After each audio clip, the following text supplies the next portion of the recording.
화력 하나는 다른 국가보다 뛰어나다고 자신할 정도로 엄청난 양의 미사일을 보유한 대한민국. 전 세계에서 종류는 물론이고 파괴력에 있어서 타의 추종을 불허할 정도로 미사일 강대국이라 할 수 있는데요. 최근 인도 방송에서 한국의 화력에 주목하면서 현무5가 큰 관심을 받았다고 합니다. 언론은 물론이고 커뮤니티에서도 한국을 본받아 인도도 벙커버스터급 최강 미사일을 개발해야 한다고 난리를 피웠다고 하는데요. 알고 보면 옆나라 중국 때문에 벌어진 일이라고 합니다. 한동안 잠잠하던 인도 중국 분쟁이 다시 시작될지도 모른다는 보도가 나오면서 새삼 한국의 화력에 많은 이들이 주목하는 건데요. 현재 현무5를 넘어 현무 6.7을 개발하고 있는 대한민국 화력의 현재와 향후 전쟁에서 중요한 열쇠를 한국이 쥐고 있다는 소식을 전달해드리겠습니다. 작년 6월 트럼프 대통령은 자신의 SNS에 충격적인 소식을 하나 전합니다. 이란의 핵시설 3곳에 공격을 퍼부었고 이를 성공했다는 소식이었죠. 포르도, 나탄즈, 이스파한과 같은 이란 핵시설은 쑥대밭이 되었습니다. 트럼프는 자신만만하게 포르도는 끝장났다는 게시글을 쓸 정도였죠. 그동안 이 시설들은 이란 핵시설의 심장부로 불린 곳으로 철통 방어를 자랑하던 곳이었는데요. 애초부터 미군 부대나 공격을 방어하기 위해 지하 깊숙한 곳에 위치한 장소로 어떠한 위성에도 관찰되지 않기 위해 이란 정부에서 심혈을 기울인 곳이었죠. 지하 80m 깊이를 자랑하는 이 시설, 이란에서는 아무리 미국이라고 해도 쉽게 뚫을 수 없다고 자신만만해했습니다. 전면전을 각오하고 미국이 핵을 쏘지 않는 한 이 시설 깊숙이 파괴하는 건 어려울 것이라 자신했던 것이죠. 그러나 그 믿음은 산산조각 났습니다. 이런 공격이 가능했던 건 미국이 자랑하는 벙커버스터 덕분이었는데요. 미군의 최신식 벙커버스터 GBU-57이 핵시설 타격에 사용된 것이 보도되면서 GBU-57의 파괴력이 주목을 받았죠. 카탈로그 스펙에 따르면 GBU-57은 최대 60m 지점 타격이 가능한 것으로 알려져 있습니다. 약 6.2m 길이에 13톤이 넘는 것으로 알려져 있는 이 무기는 한 기 가격이 400만 달러로 한화로 환산하면 55억 원에 달합니다. 한 방 쏠 때마다 55억이 공중에 소모되는 것이죠. 이런 무기를 미국은 20기를 보유하고 있었는데요. 정보에 따르면 같은 지점에 GBU-57을 정밀하게 2번 투여해 이 같은 파괴가 가능했다고 합니다. 다시 말해 한 번 GBU-57을 통해 60m 지점까지 뚫고 그 위에 다시 미사일을 타격해 핵심 지점까지 타격한 거죠. 2번 타격하는 게 어렵나 싶겠지만 사실 이건 묘기에 가깝습니다. 한 번 떨어진 자리와 크게 떨어지지 않은 지점에 2번째 벙커버스터를 쏘는 건 정확한 타이밍 계산이 없으면 불가능한 일이죠. 이를 해낸 천조국의 위험에 박수를 보내야 마땅한 일이죠. 그러나 일각에서는 미국의 탄 낭비에 대해 냉소적인 태도를 보였는데요. 특히 한국이 보유한 현무5를 언급하면서 한국이라면 단 한 방에 이란 핵시설을 날렸을 거라는 분석이 등장했습니다. 커뮤니티와 댓글 등지에서는 현무5가 GBU-57을 압도한다고 말하며 한국의 벙커버스터가 정말 대단한 물건이라는 걸 설명하는 이들이 많죠. 믿기 힘들겠지만 한국의 현무5는 전 세계 어떤 벙커버스터의 견조도 밀리지 않을 뿐만 아니라 파괴력 면에서는 압도적인 화력을 자랑하는 물건입니다. GBU-57이 지하 60m까지 들어갈 수 있다면 현무5는 100m까지 들어갈 수 있습니다. 유사시 북한 지휘버와 핵미사일 기지를 파괴하기 위해 개발한 물건인데요. 탄두 중량이 무려 8톤입니다. 실제 폭발 위력을 계산해보면 탄두부 소재 개선을 통해 11톤 중량의 탄두가 폭발하는 것과 맞먹는 위력이라고 하는데요. 숫자만 이야기해서 실감이 잘 나지 않을 테지만 이 미사일이 마하 10 이상으로 표적을 타격한다고 가정을 해보겠습니다. 모든 에너지가 지표면에 제대로 전달이 되면 현무5는 농담이 아니라 이 지역에 국지적 지진을 일으킬 수 있습니다. 운동에너지 공식을 도입해 한번 계산해보면 질량 8톤에 속도 마하 10의 운동에너지는 대략 462억 줄이 나옵니다. TNT 폭탄 11톤이 한 번에 터져나오는 수준의 파괴력이라 할 수 있죠. 리히터 규모 3.5의 지진을 일으키는 수준이라고 할 수 있습니다. 당연히 말할 것도 없지만 타격 지점의 벙커는 한순간에 곤죽이 되는 것은 물론이고 주변 2에서 3km 이내의 생명체는 충격파로 인해 장기가 다 터져나갈 정도입니다. 사람의 힘으로 자연재해를 일으키는 수준이라고 할 수 있죠. 핵을 제외하면 재래식 무기로서는 압도적인 성능을 자랑하는 무기라 할 수 있습니다. 파괴력만으로도 정말 대단한 물건이지만 진짜 놀라운 부분은 바로 현무5의 구성 요소와 시스템입니다. 시스템이 뭐가 특별해? 이렇게 물어보실 수 있는데요. 현무 4대까지만 하더라도 한런치 시스템을 사용했습니다. 한런치는 발사대 안에서 미사일을 점화, 사출하는 방식으로 발사하는 순간 배가 폭발할 정도의 화염이 일어납니다. 연료를 사용해서 발사를 하기 때문에 벙커버스터 디자인하기도 쉽고 고장이 적어서 신뢰하기 좋습니다. 제작도 용이하다는 측면에 있어서 많은 국가에서 한런치를 사용했죠. 한국도 한런치로 현무4를 사용해서 현무5도 한런치라고 당연히 생각했죠. 그러나 예상을 뒤엎고 현무5는 한런치가 아닌 콜드런치 시스템을 사용했습니다. 콜드런치란 압축된 기체를 사용해 미사일을 공중에 튀며 오르게 한 뒤 공중에서 연료 점화하는 방식인데요. 콜드런치 시스템을 적용한 이유는 발사대의 노출을 막기 위함인데요. 상대 국가의 위성이나 감지 시스템에 적발되지 않기 위한 목적이죠. 또한 한런치와 다르게 발사대에 화염이 묻지 않으므로 빠르게 재사용이 가능하다는 점도 무시하지 못하는 이점입니다. 360도 전 방향으로 쏘아보낼 수 있다는 것도 매력적인 장점이라고 할 수 있죠. 한국이 특히나 산악 지형이 많아 쏘아보낼 수 있는 곳이 한정적인 걸 생각해보면 콜드런치가 압도적으로 유리하죠. 현무5 전까지는 기술력의 문제와 여러 여건으로 인해 도입하지 못했으나 이번 현무5는 이를 적극 도입한 것이죠. 여기까지 들으면 뭐가 특별하지? 이런 생각도 드실 텐데요. 현무5의 스펙을 생각해보면 콜드런치가 얼마나 대단한 건지 이해가 되실 겁니다. 탄두 크기만 8톤에 달하고 전체 무게가 36톤에 달하는 현무5를 연료의 도움 없이 공중에 띄우는 발상은 아무나 할 수 있는 게 아닙니다. 공중에 띄워서 제대로 목표 지점으로 날아가게 본체 제어 기술이 필요합니다. 특히 앞쪽 탄두에 무게중심이 쏠려 있는 현무5는 조금만 잘못해도 바로 꼬꾸라질 수 있습니다. 멀리 날아가기도 전에 공중에서 터지거나 방향을 잘못 조준해 엉뚱한 곳에서 터질 수도 있다는 거죠. 그러나 이러한 위험을 모두 감수할 정도로 한국 기술이 좋기 때문에 현무5의 콜드런치 기술을 도입해도 아무 문제가 없었던 겁니다. 그만큼 한국이 미사일 기술력에 있어서 대단하다는 것을 보여주는 지표나 다름없는데요. 러시아 야르스 ICBM도 콜드런치인데 이거 군할못 아니야? 이런 주장을 하시는 분들이 계실 겁니다. 맞습니다. 러시아 야르스도 콜드런치를 채용하고 있죠. 그러나 야르스는 몸체 대부분이 연료입니다. 한국과는 사정이 다르죠. 탄두도 1톤밖에 되지 않아 전체 무게의 2.4% 수준이라고 할 수 있습니다. 전체 무게중심이 아래에 있기 때문에 콜드런치로 띄워도 금방 자세를 잡고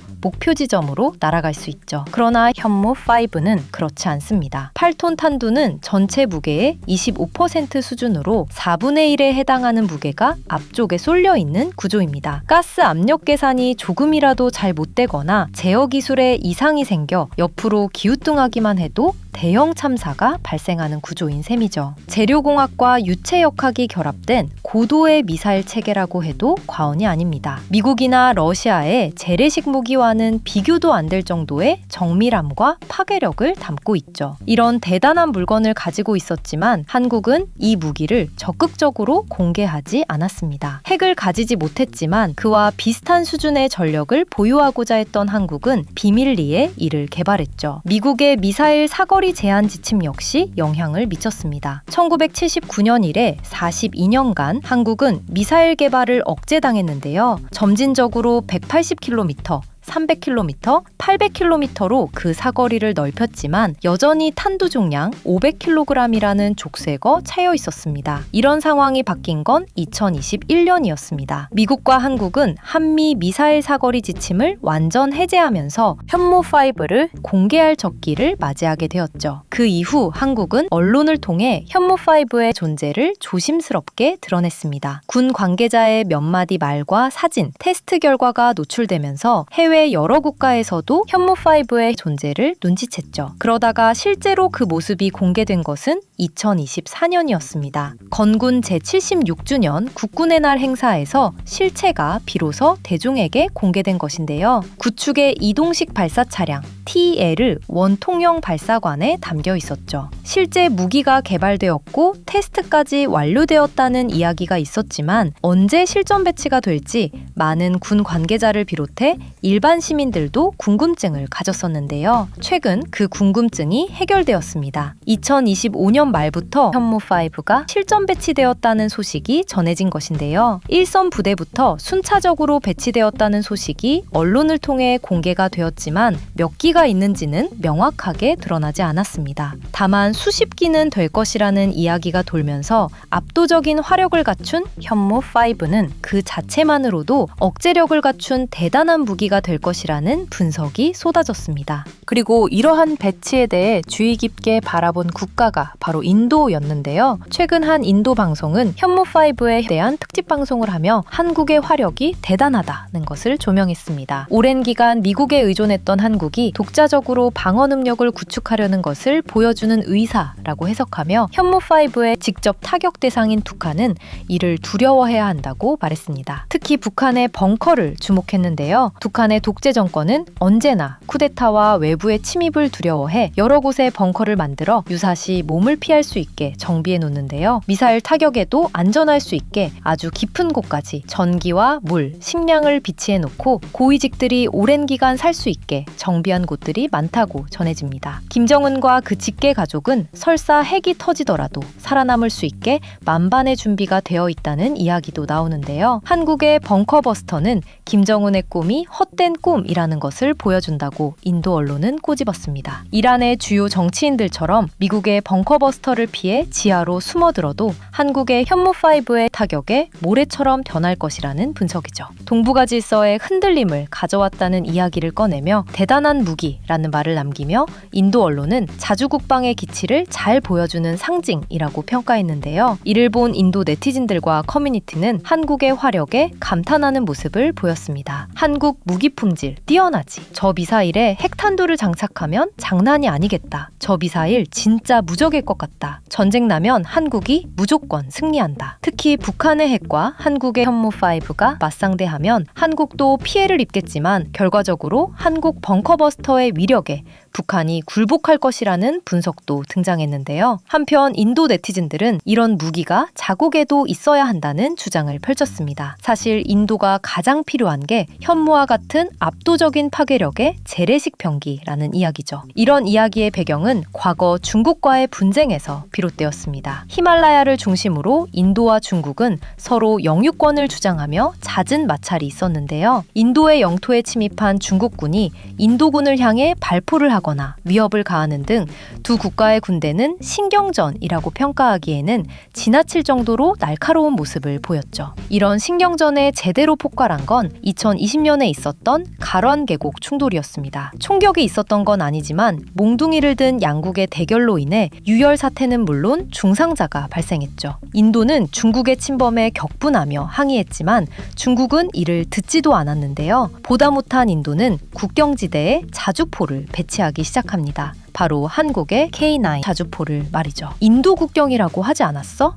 네, 맞습니다. 인도 국경에 한국 K9 자주포가 배치된 게 맞습니다. 전 세계를 호령하고 있는 K9 자주포는 그 성능으로 인해 인도에 진작 수입된 적이 있는데요. 본때를 보여주기에 이만한 물건이 없다고 생각한 인도 정부에서 K9 자주포를 전면에 배치하는 강수를 둔 것이죠. 중국도 이에 맞서서 PC의 L181을 국경지대에 배치해 신정전을 펼쳤지만 PC의 L181은 히말라야 지대에 제대로 적응을 하지 못하고 무너지면서 망신을 당했죠. 산악지대에 맞지 않은 물건이라는 게 드러나면서 한국의 K9 자주포가 더욱 큰 주목을 받았던 건 덤이고요. 이런 역사를 가진 양국은 2025년 화해 모드에 돌입했습니다. 미국의 경제 제재에 맞서 중국과 인도 정상이 화해 모드를 형성하며 협력을 선언했기 때문인데요. 그 덕분에 중국, 인도 사이에 인적 및 물적 교류가 활발해지면서 양국 국경 문제는 서서히 잊혀지는 모양새였습니다. 있었습니다. 하지만 중국을 상대로 방심하면 안 된다는 걸 깨닫게 하는 소식이 전해졌는데요. 바로 중국이 국경지대 인근 판공호에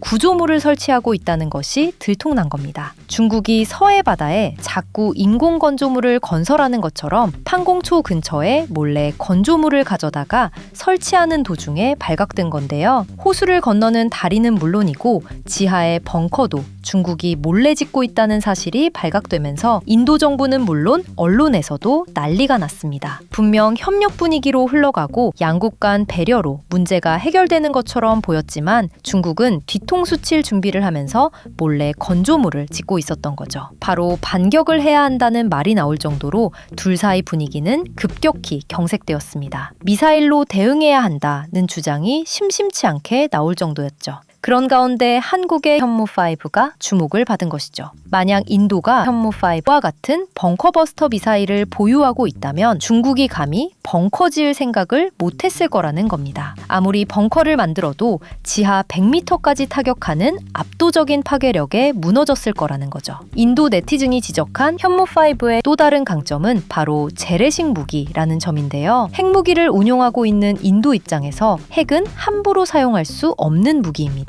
미국이 엄격하게 핵 사용을 제한하고 이를 감시하고 있는 상황에서 만일 핵을 함부로 쐈다면 인도 중국은 공멸을 각오해야 하기 때문이죠. 쓰기도 어렵고 썼다가고 해도 승리를 장담할 수 없는 것과 달리 현무5는 재래식 무기이기 때문에 얼마든지 양산이 가능하고 방사능으로 인한 피해도 걱정할 필요가 없습니다. 핀포인트로 타격만 제대로 가하면 그 주변의 피해가 심하더라도 방사능 걱정 없이 그 지역을 장악할 수 있기 때문이죠. 우크라이나 러시아 전쟁이 장기화되면서 점점 미사일 숫자도 부족하고 강력한 화력이 얼마나 중요한지 알려진 상황에 한국의 강력한 미사일은 그야말로 선망의 대상이 되기 충분하죠. 이러한 한국의 미사일 개발에 가장 불편한 기색을 드러내는 곳이 바로 중국입니다. 본래 북한을 견제할 목적으로 개발했다고 하기에는 지나치게 성능이 뛰어난 탓에 걱정을 했죠. 사실은 중국을 견제하기 위해 이를 개발한 게 아니냐는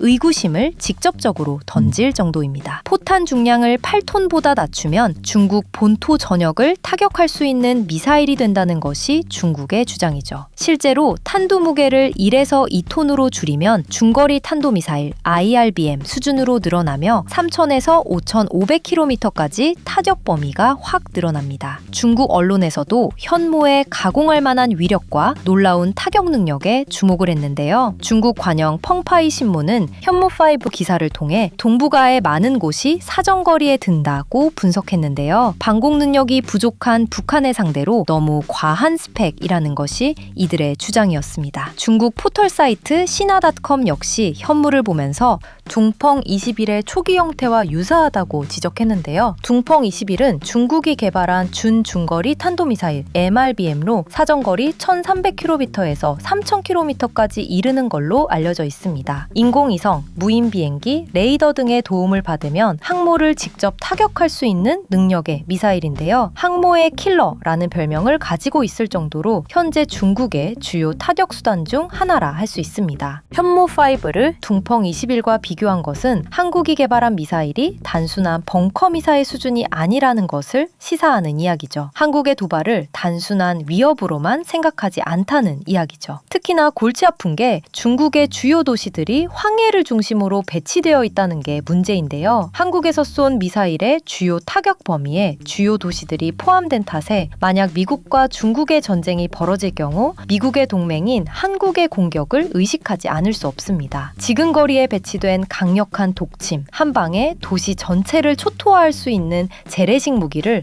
한두 기도 아니고 수십 기를 가지고 있다는 건 부담이 될 수밖에 없죠. 게다가 핵과 달리 재래식 무기는 조약에 의해 제약을 받는 것도 아니라는 게 문제인데요. 핵은 중국 입장에서도 공멸을 각오할 정도로 최후의 수단이나 다름없습니다. 반면 한국은 재래식 무기라는 장점을 사용해 마음껏 양산이 가능하고 국제 조약에도 저촉되지 않습니다. 중국이 일본보다 한국의 위협을 더욱 성가셔하고 민감하게 반응하는 것은 바로 이 때문입니다. 특히 최근 주요 부대에 현무5가 전면 배치되었다는 소식에 중국은 여러 보도를 보도를 통해 이를 상세하게 전달했는데요. 현장에 현무5가 배치되었다는 의미는 다시 말해 현무의 넥스트 제네레이션 6이 개발 중이라는 걸 암시하기 때문입니다. 한국 정부 역시 6의 개발에 대해 직접적인 언급은 하지 않고 있지만 여러 보도를 통해 성능을 개발한 6버전 연구에 박차를 가하고 있다는 이야기가 등장했죠. 그런데 놀랍게도 6버전에서 그치는 게 아니라 7까지도 이어질 수 있다는 이야기가 등장했습니다. 북한의 장기 도발과 향후 중국과의 대결까지 상정해서 아예 6과 7버전을 동시 개발하고 있다는 이야기죠.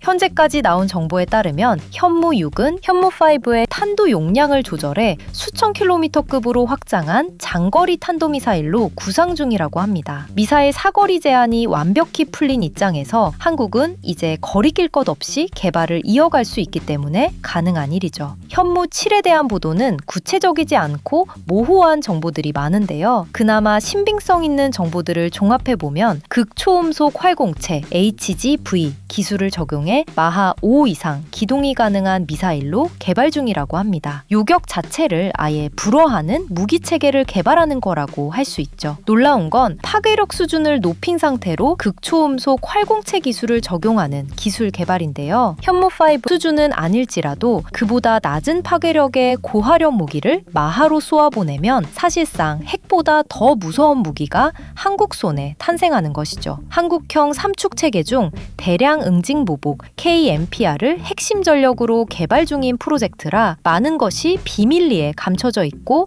겉으로 드러난 건 얼마 없지만 살짝 드러난 것만으로도 충격적이라 할 수 있죠. 중국이 한국에 대해 민감하게 반응하는 것도 무리가 아니라는 입장이 있을 정도로 대단한 프로젝트를 아무도 알리지 않고 계속해서 한국은 개발하고 있는 것입니다. 한국은 이에 그치지 않고 SLBM에도 현무5를 탑재할 수 있는지 검토 중이라고 하는데요. 잠수함에서 현무5를 쏘아보낸다면 거리와 상관없이 원하는 타격 지점에 강력한 데미지를 줄 수 있게 됩니다. 핵 빼고 모든 걸 개발하는 것이나 다름없는데요. 북한 입장에서는 뼈도 못 추리는 화력의 미사일들을 상대해야 하는 상황입니다. 한편 이러한 무기들을 보면서 인도가 군침을 흘리는 것 같이 다른 국가들 역시 한국의 화력에 반해 이 무기들을 수입하고 싶어 하는데요. 한국은 해성을 비롯해 여러 무기들을 수출한 경험이 있어 현무5도 조만간 수출할 수 있을 거라는 전망이 등장하기도 했습니다. 중동은 한국 무기를 쇼핑한 것으로 알려진 큰 손으로 이미 여러 국가들이 한국 미사일들을 수입해간 전력이 있습니다. 2010년대를 살펴보면 한국은 이라크에 천궁2를 수출한 적이 있습니다. 대략 3.7조 원 규모의 미사일을 성공적으로 수출했었죠. 현무5도 강력한 파괴력 덕분에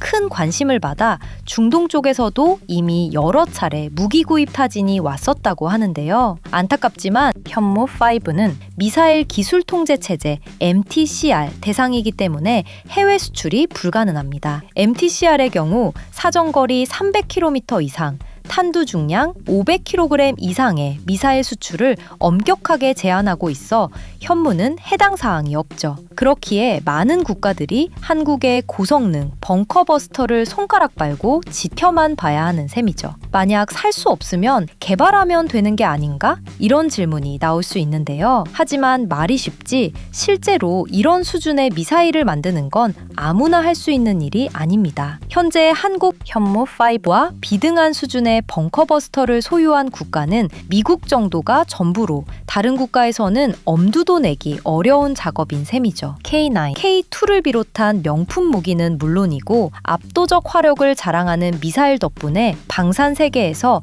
대한민국의 국격이 하늘 높은 줄 모르고 솟아오르고 있는데요. 지금보다 더 발전된 미사일 체계를 갖춰서 아무도 한국에게 대항하지 못하는 날이 오길, 더 나아가 핵탄두까지 다루면서 그 어떤 나라도 함부로 대한민국을 무시할 수 없는 시기가 찾아오길 간절히 기원하겠습니다.